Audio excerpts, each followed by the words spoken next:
Let's introduce our players. The bottom right hand side from Invasion Esports, we're going to have the blue Protoss player. Let's hear it. If you're cheering on, Harstem. And in the top left hand side, we're going to have the red Terran player from Team Envious. Let's hear it. If you're cheering on, Polt. It's kind of crazy, like, so many players in this tournament are like heavy fan favorites and players people love. I mean, that's why this tournament's getting so much love, and it's actually, I know the organisers of this tournament are like a little bit amazed at how much people are enjoying the tournament, how many people are tuning into the streams, and they're very, very excited and very happy about the viewership and how excited you guys all are to see these players playing. So, they've actually, I know already they've been making more plans for cooler events, and I know they're going to be changing the Leifeng Cup a little bit, because they've seen how much people like this format, and how much people like to see these foreigners playing, and with the Koreans and stuff. So they're going to be changing the Leifeng Cup next week, so that we have some foreigners playing in that. Like, you know, you guys watching this has literally made them want to put on more events. It's pretty crazy. Pretty crazy indeed. It's nice, you know, it's nice to see kind of some Chinese organisers just love putting on tournaments, love putting in games, and love giving us stuff to cast and stuff to watch, of course.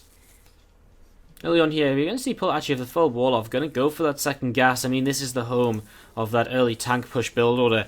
We'll see if that is going to be the choice here from Polt in the early stages of this game, or whether there's going to be something else on his mind. Quite recently, we've seen a lot of Widowmine drops, you know, gas first Widowmine drops off of this sort of opening. We see that quite regularly nowadays, so we'll see if that's going to be a possibility as well as we go into this. Neeb isn't playing today, Neeb played yesterday. Neeb will be playing in the playoffs. What's up, Simon Lone? What's up, Naughty Villagers? Well, saying hi in the chat. How you guys doing? Thanks for casting. No problem. Thanks for watching, of course. Yeah, and this probe just going to head on over to the right-hand side. It's going to be having a look to see what's going on, what's happening. So probe just sort of moving around here. Going to be seeing a single SCV moving forwards from Polt. Just has been already scatting around a little bit. Sees the next coming down. Going to be seen here early on. Harstem going to opt to go for a Stargate. Polt with a little bit of indecision. He was initially building a Hellion here on this factory. Now he's going to go into a Widowmine instead. That will help him out a lot against the Stargate, but not, of course, if he is to head across the map with the Widowmine in a medevac. So, bit of a weird situation right now. We might very well be seeing the kind of the double Hellion follow-up behind this, or we could still see a tech lag come down and a tank coming out as well. And again, multiple choices here from Polt. In the other stages, he definitely has the gas to go in towards a siege tank and his medevac, and there's that tech lag coming in.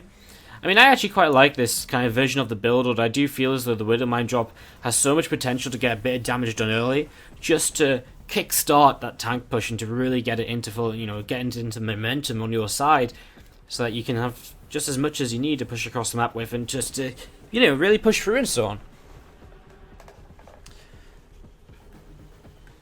It's going to be seeing a few more Marines joining up as that medevac is about to pop out as well. So medevac about to pop.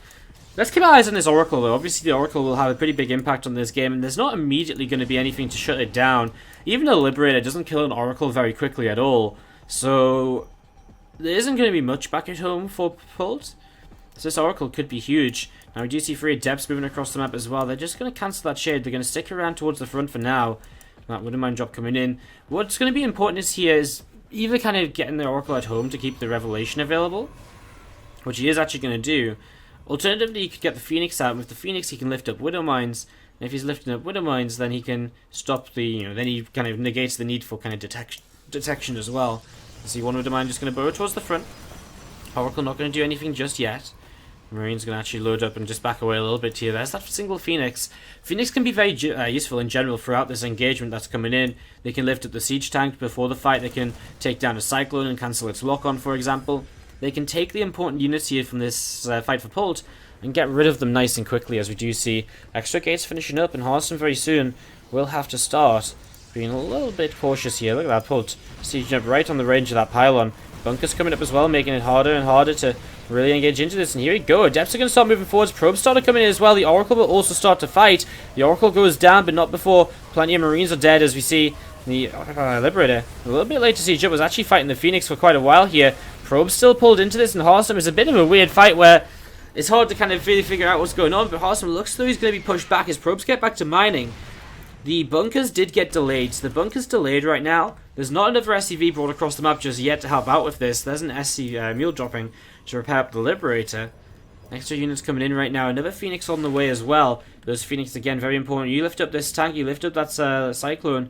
You can get rid of so much of this. I like this, though. The App's going to shade past. They're going to catch themselves a siege tank over here. There's that Cyclone getting lifted as well. The Phoenix will get rid of that. The Marines in a little bit of trouble. The Medivac Micro coming in to help out a little bit there. But look at this. Now we see Harstem just going to cut off any reinforcements from joining this army. And this is a nice little move from him as Polt. I mean, time is ticking away for him. He has to start getting something done sooner rather than later. The longer he waits, the more Harstem is going to have to prepare against this whiff. More gateways being added on as well. And those Phoenix is going to go across the map. And again, even if they just find themselves a couple of workers here, a couple of units here or there as well, I mean, anything can add up. I think they're better off saving their energy, though, for the most part. If they can save it to come in and use on the fight, where they lift up all the tanks, etc., while the depths clean up on the ground, that could be very nice as well. Or picking off the Liberator. That's also something that Phoenix could be very good at. And the 4 Phoenix now joining up with them. So 4 Phoenix here in towards the center. That Liberator going to take a little bit more damage again. Polt actually very quick to respond to those units being in the center. Pulls away immediately, doesn't even let the Liberator take one extra shot. As the depths coming up this side, and a few of them shooting a little bit further forwards than the rest. Those 2 bunkers are finished. 2 tanks here as well, but the thing is, there's just so much here right now from Polt. I mean, or from Harstem across this map. Here we go, going to run on into this. We're going to see the Adepts will commit. The Liberator will get taken down very quickly by the Phoenix, and, well, there's just so much here from Harstem. He's going to clean up, and this is going to be game number 1. Going the way of our Protoss player. Polt gets shut down with this 1 base build order, and Harstem is going to take game number 1 and take the... It's going to be map number 2. As to the bottom right side of the map is going to be our Blue Terran player. From NV, it is Polt. And to the bottom left-hand side, the red Protoss from Invasion Esports. He's taken a 1-0 lead. Can he close this series out? It is Harstem. And again, just a good defense in the first game. He sort of knew what he wanted to do. He knew what he needed to do. He had a very good response to that attack from Polt. He was never actually...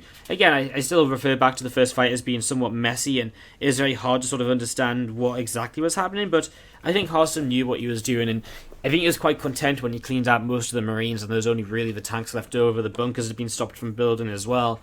And it just slows down the Terran player so much. It gives the Protoss a lot of time where he's ahead on workers. With extra economy kicking in, he gets that extra production up, and he just gives Harstem the time to set up into that. So slowing down the attack at first is nice, and that's why I think everything started to go very right for Harstem after that.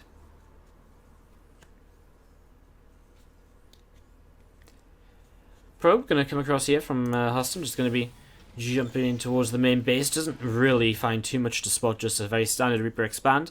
But seeing a very standard Reaper expand is still good information, of course. I mean, it means that he knows it's not gas first, so he gets the timings into his head. He knows when he's going to need widow observers for to deal with widow mines and bits and pieces like this. That's the sort of information you'll be able to pick up on here very, very easily. As we're going to be seeing the probe just going to be moving across over to the left-hand side. So probe moves over to the left-hand side. Here we see a second rack's going to be added on very early on by Polt. So second rack's coming in early. This is very indicative of, say, that very common build order, the 2-1-1 with a double medevac stim drop, which we see a lot of the time in the TvZ. It is a build order you can see being used in the Terran versus Protoss as well, and that seems to be what this is initially from Polt. He adds on an early engineer bay. That's to keep a track of any units that are on the map, try and keep track of where the Protoss units are early game. Just make sure that the mothership core isn't coming across the map aggressively or on a depth. Just keeps his opponent pinned back for a little while longer.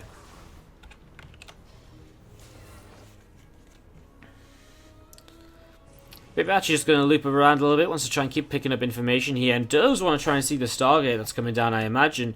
He has actually already spotted it. Maybe he hasn't clicked on it because he's making his way back in there now, just to check it wasn't cancelled, I guess. He didn't click on it again, so he obviously did figure out the first time. Just wanted to make sure it didn't get cancelled and it wasn't going to be a change in tech. But Harstem going to stick true to what he's building here first, even if it's been scouted. He's going to say that's okay. And he is just going to continue with that Stargate production. So what comes out here straight away? Does he bother with an Oracle, having seen that this is spotted? Or does he go into some Phoenix straight away? He does opt for the Oracle. Let's see if it's the same as last time, Oracle into Phoenix, or if it's just going to be an Oracle this time, maybe even a second Oracle. Let's see how it's going to be. A couple of depths just working their way through this engineering base. So got the depths just working their way through this as we see a Reaper grenade coming down once again. There's a couple of probes getting blasted away. As you can see that probe just, well, one of them probes actually getting very, very low. That Reaper's still working away onto those probes there, and actually doesn't pick up any kills at all. There we go, one kill going down. Oracle comes out, has to use a lot of energy to clean that Reaper up. Obviously he's only attacking for a couple of moments, but just 20 energy to begin with to even activate Pulsar Beam. Or 25 even? Yeah, even 25. So 25 to activate Pulsar Beam is really insane. You know, that's expensive. You know, it's a lot of energy. So Oracle not with much energy left right now. Gonna actually wait for the second Oracle, it would seem, before he continues to advance across to the right-hand side of the map. So again, this Oracle just to the south side. The second Oracle pops out here in a moment or so, and we'll be moving across to see what it can get up to. I mean, from Polt, if you just look at what he's been building into, we sort of talked about the kind of fast double medevac stim, but he actually just went into third racks. He didn't actually go into the factory at all, so just third racks very early on, started up stim pack, and now he's got stim combat shields very early in this game, and he's going to push before we get to this stage where there's going to be starports and medevacs on the map. You know, he's going to push, very soon, I think. Couple of Marauders popping out. He might wait for 2 more Marauders. This is a push very similar to what he did on Frozen Temple against Neeb back in the WCS Summer Championship, where he was just super aggressive and he did catch Neeb off guard, and Neeb just took so much damage from this attack that he struggled to keep up for the rest of the game after that. Those 2 Oracles coming around the right hand side here, again jumping towards this mineral line, and obviously Polt has seen these Oracles coming in as he wants to try and move out. Harstem does strike. 6 workers killed is a great start. I mean, 6, 7 workers, now 8. When you also want, when your opponent also wants to move out at this point in the game as well, it's really frustrating because he wants to get across the map. Starport now is delayed as well, but everything is just being delayed from Polt. I mean, he can't attack, he can't get a starport up. Really, really frustrating situation for him to be in here. As you do see the units actually going to come around the top side. Those 2 Oracles go around the right.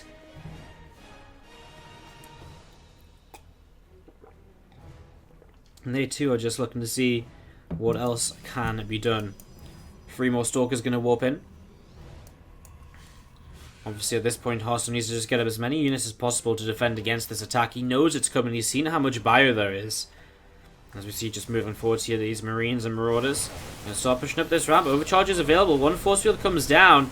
As we see Harstem is going to fight with the overcharge. He needs maybe 1 more warp in of Adepts. Pylon going to start taking some extra damage now as well. The Oracle's also going to come back if he gets rid of those Marines, of course. The Marauders on their own cannot fight.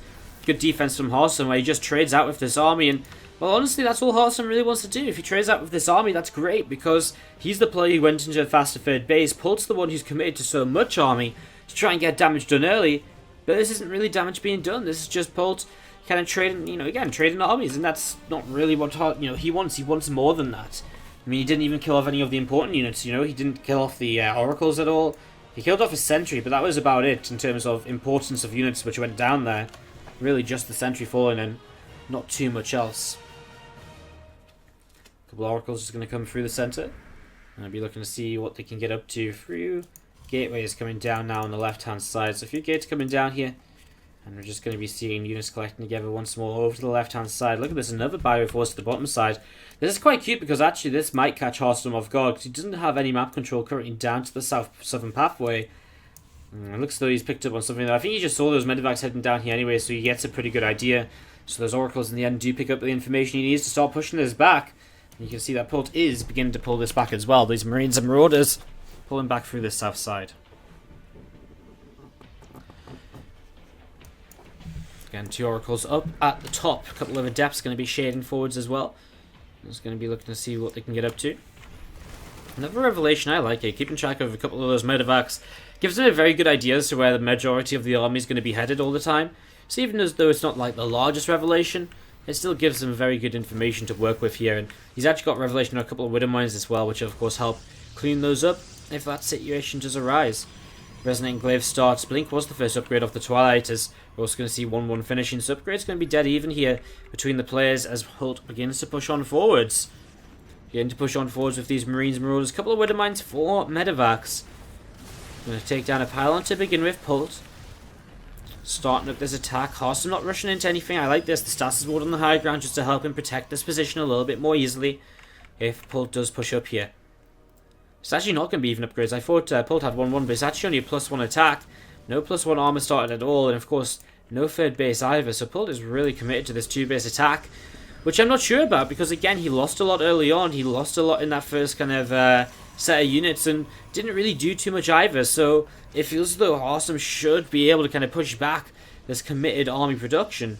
A couple of Liberators going to siege up. That's okay for now for Harstem. I mean, if they're not kind of completely in range, then it's completely fine. You know, he's happy to just sit back a little bit, as we're going to be seeing those units from Harstem just going to be thinking about coming around the side. A couple of workers going down. What's that? A couple of adepts in the mineral line. So a few workers being killed. So Harstem doing damage across the map while looking to defend over here at the same time.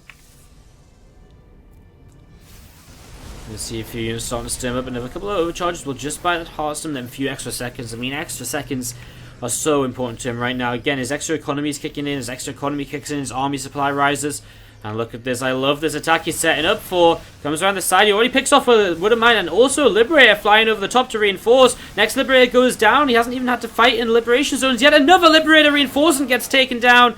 And this is a very awkward fight now for Polt. He's lost so much, and well, honestly, Harstem's been trained very well. Needs to pull those Stalkers back a bit. Needs to get those Stalkers onto the back and let the Adepts do the tanking here. A few Widowmines going off, clean up some Adepts to the side. The Liberator actually on Sieges will get blinked on though and taken down. Doesn't get targeted though, so actually stays alive. Avoid with prismatic alignment will actually do a good job cleaning up a few more Marauders. In the end, the Liberator does fall. I mean, again, he actually will put in Stalkers again. I sort of feel as though he just needs another wave of Adepts, or Adepts and Stalkers, a bit of both, just to keep on pushing this back. Blinking forwards again, going to get rid of another couple low health Marauders here. Harstem is winning this fight very, very one-sidedly indeed, as another Widowmine does burrow. Two more Medivacs rallied across here. Polt making a lot of mistakes, and down 1-0 already in this series. He cannot afford to lose this game, or he's going to be 0-2. And he is going to be 0-2. He taps out because Harstem's just so far ahead. GG.